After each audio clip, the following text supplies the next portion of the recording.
लोकप्रियता मोदी जी की, मोदी सरकार की, कामकाज की, सीट और वोट परसेंटेज पे तो कुछ देर में हम आएंगे, बिहार भी फैक्टर इन करेंगे, ये क्या कह रहा है?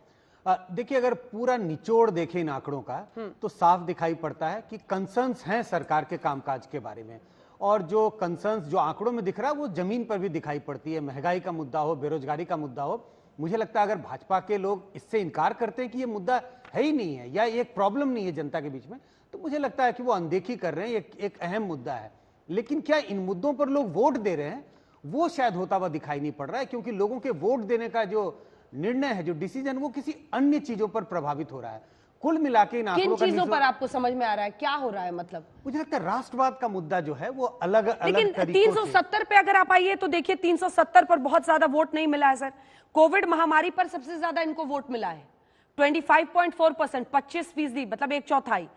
धारा 370 का खात्मा तो 14.5% लोग ही कह रहे हैं। देखिए, अभी इन सवालों, इन आंकड़ों के बारे में मैं ये स्पष्ट नहीं कह सकता कि इन सवालों को पूछा कैसे गया, क्योंकि इसमें जैसे राष्ट्रवाद जो अलग अलग तरीकों से हमारे सामने आता है, तो राष्ट्रवाद के मुद्दे पर वोट पड़ रहा है, राम मंदिर के मुद्दे पर राम मंदिर चौथे नंबर पे 8%।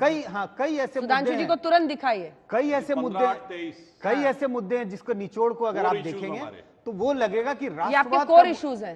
15-8-23 जो हमारे हमेशा से एजेंडा रहे 60 साल से। तो कई मुद्दे ऐसे हैं जिनको अगर आप गौर से देखें तो आपको लगेगा कि वो कहीं ना कहीं राष्ट्रवाद की ओर संकेत कर रहा है, कि लोग राष्ट्रवाद की भावना से एक तरह से प्रेरित हैं। उन्हें लगता है ये मुद्दे हैं, लेकिन इन मुद्दों को शायद बाद में सुलझाया जा सकता है, अभी राष्ट्र को बचाना ज्यादा इंपॉर्टेंट है। हाँ। और दूसरी बात यह है, इन लोगों को लगता है, ज्यादातर मतदाताओं को, भले ही ये मुद्दे जमीन पर अभी हैं, लेकिन क्या कोई दूसरा विकल्प हमारे पास है? कौन ऐसा देश में नेता है जो इन समस्याओं को सुलझाने में बेहतर साबित हो सकता है? और उसमें अभी भी लोगों को प्रधानमंत्री मोदी सबसे सक्षम नेता दिखाई पड़ते हैं। इस वजह से इतना ज्यादा वोट बीजेपी को और प्रधानमंत्री मोदी के लिए पड़ रहा है। जी, विकल्प तो आप ही को देना होगा ना। अगर आप एक ऐसी व्यवस्था नहीं देंगे, एक ऐसा नेता नहीं देंगे जिस पर लोगों का भरोसा हो, तो मोदी जी यूं ही जगमगाते रहेंगे।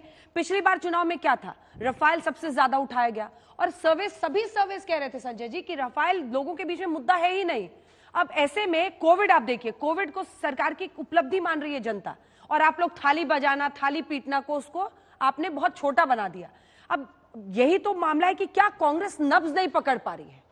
अब मुझे नहीं पता नब्ज पकड़ना क्या कहते हैं। गंगा में तैरती हुई लाशें भी देखी हैं, बेदम होकर तड़प तड़प कर बिना ऑक्सीजन के, आप ही के नहीं सारे चैनलों पर लोगों को बेदम होकर तड़पते हुए मरते देखा है। मुझे लगता है आजाद हिंदुस्तान में, एटलीस्ट मेरी नॉलेज में और मेरे परिवार के जितने बड़े बुजुर्ग हैं उनकी नॉलेज में, मौत का साया अपने सर पे मंडराते हुए कोविड काल के दौरान जैसा कभी नहीं देखा गया। जो आपाधापी मची थी देश में कभी नहीं देखी गई। उसके बाद पता नहीं कैसे जनता कोविड को मान रही, क्योंकि हर किसी ने किसी को खोया। हम 4 लोग यहां पर बैठे हैं, अपने परिवार को, परिजन को, सहकर्मी को, नेबर को कहीं ना कहीं, लेकिन हमने ऐसी महामारी भी तो नहीं देखी थी। इस पीढ़ी ने कहां देखी? एक मिनट ऐसी महामारी नहीं देखी थी। लेकिन महामारी के लिए पहले हम क्या कर रहे थे? महामारी की पहली चेतावनी आपके पास जनवरी में आई थी WHO ने, और मैं डंके की चोट पर कहती हूं, पहले नेता महामारी के बारे में बात करने वाले राहुल गांधी थे। उन्होंने 11 फरवरी को कहा था एक सुनामी आने वाली है। सरकार ने क्या किया? नमस्ते ट्रंप कराया। सरकार ने सदन चलाया जब तक कि मध्य प्रदेश की सरकार नहीं गिर गई। प्राथमिकता क्या थी? सरकार ने लगातार वैक्सीन एक्सपोर्ट करते रहे।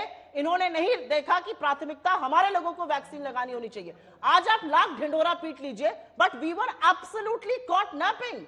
आप कोर्ट में जाकर बोलते हैं एक भी व्यक्ति नहीं है सड़क पर, सैकड़ों लाखों मजदूर चिलचिलाती धूप में पैरों में छाले लेकर सड़कों पे चल रहे थे। मुझे समझ में नहीं आता ये कौन लोग सर्वे में कहते हैं कोविड का प्रबंधन अच्छा था। कोविड में आपका कहना है 4.5 लाख मौतें हुई हैं।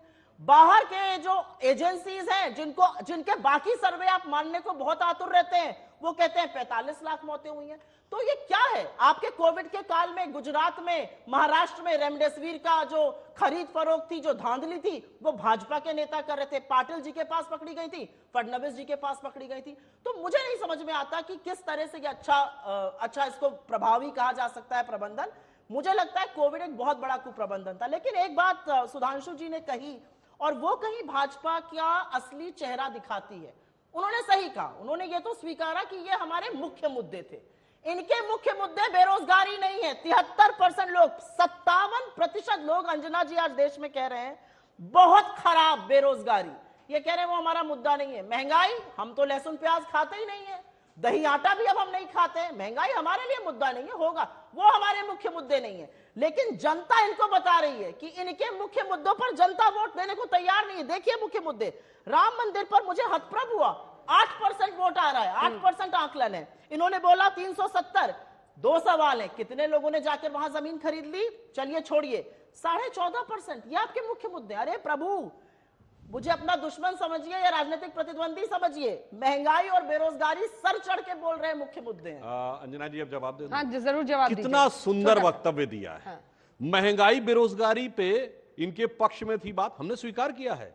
अब कोविड प्रबंधन में हमारे पक्ष में कहती पता नहीं कौन से लोग हैं जो आंकड़ा, मतलब आप देखिए इतना सेलेक्टिव अप्रोच। यही कारण है कांग्रेस जमीन पे समझने में सफल नहीं हो पा रही है कि जो हमें अच्छा लगा वो तो ठीक है, कोविड प्रबंधन में कह दिया। हाँ, कोविड प्रबंधन में बता रहा हूं क्यों हुआ, इन्होंने कहा बिल्कुल सही बात है, आजादी की बात कोर कोर जो अपना फैक्टर्स बार बार कहते हैं, वो भी बता रहा हूं, राम वो मंदिर, पहले ये बात 370, मैं बता रहा हूं क्यों जनता ने कहा। इन्होंने कहा आजादी के बाद मौत का साया कभी नहीं, बिल्कुल। अरे आजादी के बाद छोड़िए, in the entire documented history of Mankind, मनुष्य जाति के ज्ञात इतिहास में कोई ऐसा कालखंड बताइए कि 200 देशों के ऊपर मौत का साया मंडराया हो, हजारों साल के इतिहास में वो दौर था। और उसके बाद इन्होंने कहा हमने कोविड वैक्सीन एक्सपोर्ट कर दिए। मैं दर्शकों से कहता हूं जाके देखिए, अप्रैल 2021 में इनको दोनों नेताओं ने, यानी दोनों भाई बहनों ने ट्वीट किया कि हमने बच्चों का वैक्सीन एक्सपोर्ट कर दिया। इनके बयान हैं। अप्रैल 2021 में भारत छोड़िए पूरी दुनिया में बच्चों का वैक्सीन बना ही नहीं था, फिर कोविड को मोविड कह दिया। इसलिए जनता ने माना कि आप जो कर रहे थे वो बुरे दौर में कैसे क्षुद्र राजनीति हो सकती वो कर रहे थे।